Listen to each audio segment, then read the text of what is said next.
की। खबरों वाले शहरों में सर आज वोडाफोन आइडिया, हो सकता है कि इस स्टॉक में आज तोड़फोड़ कुछ रैली बनती हुई दिखे। क्यों आती हुई दिखे? क्योंकि कल जो हमारे टेलीकॉम मिनिस्टर हैं ज्योतिरादित्य सिंधिया जी, उनकी ओर से जो बयान आया ना, वो अपने आप में काफ़ी ज़्यादा जोश या फिर कॉन्फिडेंस देने वाले। उन्होंने कहा है कि आने वाले हफ्तों में जो राहत की सिफारिशें हैं उनको फाइनल किया जा सकता है सरकार की ओर से।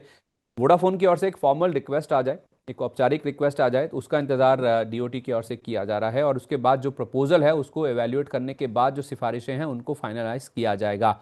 सरकार अपना असेसमेंट पूरा करके कुछ हफ्तों में सिफारिशें दे पाएगी, ऐसा उनका मानना है। और उनका ये भी मानना है कि इस साल के एंड तक जो राहत पैकेज की रूपरेखा है उसका अनाउंसमेंट सरकार की ओर से हो सकता है, ऐसी वो उम्मीद करके चल रहे हैं। उनका ये कहना है कि ये जो हो रहा है, कि राहत दी जा रही है या फिर जो सिफारिशें दी जा रही हैं, ये किसी केवल कंपनी स्पेसिफिक यानी कि वोडाफोन आइडिया स्पेसिफिक ही है।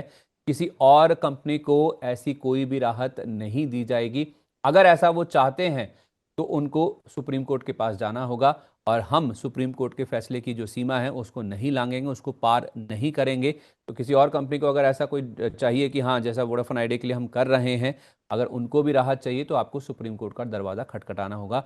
वोडाफोन ने खटखटाया था, उन्होंने राहत पाई भी है और उन्हीं लाइंस पर अब सरकार, अगर फॉर्मल रिक्वेस्ट चली जाती है वोडाफोन की तरफ से, जो कि इनकी प्रमोटर कंपनी है, तो फिर उसके ऊपर विचार किया जाएगा और 2 हफ्ते में शायद ये जो सिफारिशें हैं वो फाइनलाइज होती हुई नजर आए भी। सर मुझे याद है आपने कहा था जब मेरी लास्ट टाइम आपसे बात हुई थी वोडाफोन आइडिया पर, कि अब इस स्टॉक को बेचना नहीं है, अगर आपके पास है तो इसको अपने पोर्टफोलियो में रखना है।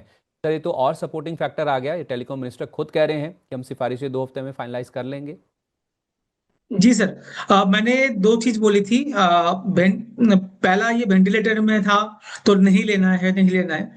फिर बोला सर वेंटिलेटर से हॉस्पिटल के नॉर्मल बेड में आ चुका है, अब इसको होल्ड किया जा सकता है और साथ में थोड़ा थोड़ा लिया जा सकता है और वेट एंड वॉच रखना है कब गवर्नमेंट इसको पूरी तरह से बेल आउट कर दे। और वो उस दिन का इंतजार रहेगा। अगर वो हो जाता है तो यहाँ पर एक तोड़फोड़ रिटर्न आएगा जो मुझे इसको 30-35 तक भी जाते हुए दिख सकता है। तो अभी आज का जो मूव है, मैं आज के मूव की बात नहीं कर रहा हूं, मैं वेट करूंगा गवर्नमेंट का एक्चुअल अनाउंसमेंट की उसके बाद। बट अभी अगर किसी को धीरे धीरे ऐड ऑन करना है, ज्यादा नहीं बट ऐड ऑन करना स्टार्ट कर देना चाहिए सर, क्योंकि जब आ जाएगा न्यूज तब लेना बहुत मुश्किल हो जाएगा।